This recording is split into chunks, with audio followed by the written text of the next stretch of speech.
मेरे भाई, एक घर में सास और बहू अच्छी तरह माँ बेटी की तरह रहा करती थी। उनके घर में बहुत सुख शांति थी और जैसा माँ बेटी व्यवहार करती वैसा ही व्यवहार करती थी। एक दिन उनके घर में कोई मेहमान आया तो मेहमान बैठकर पूछने लगा, कैसी हो आप? बोले, मैं ठीक हूँ। बोले, बच्चे? बोले, बच्चे भी अच्छे हैं। बोले, बहू? बोले, बहू भी अच्छी है। बोले, बहुत अच्छी बात है। ले, बहू अच्छी है तो स्वर्ग मिल गया। बोले, हाँ, बेटी तो सरफ शक्कर की तरह होती है, वो सबको मीठी लगती है, पर बहू एक नमक की तरह होती है। तो वही बात बहू ने सुन ली तो बहू उसी दिन से अपना व्यवहार बदल दिया।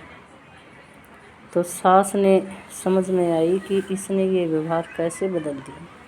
तो एक दिन सास बहू को बिठाकर पूछने लगी, बेटी क्या हुआ, आपका व्यवहार बदला बदला क्यों लगता है? तो बहू ने उसे कहा, माँ जी, बेटी तो शक्कर के सामान होती है और बहू तो एक नमक होता है।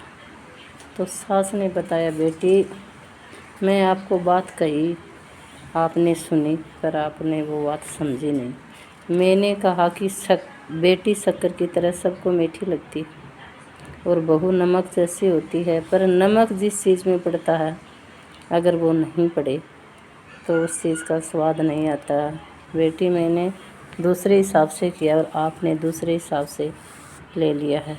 तो किसी किसी घर में ऐसे भी है।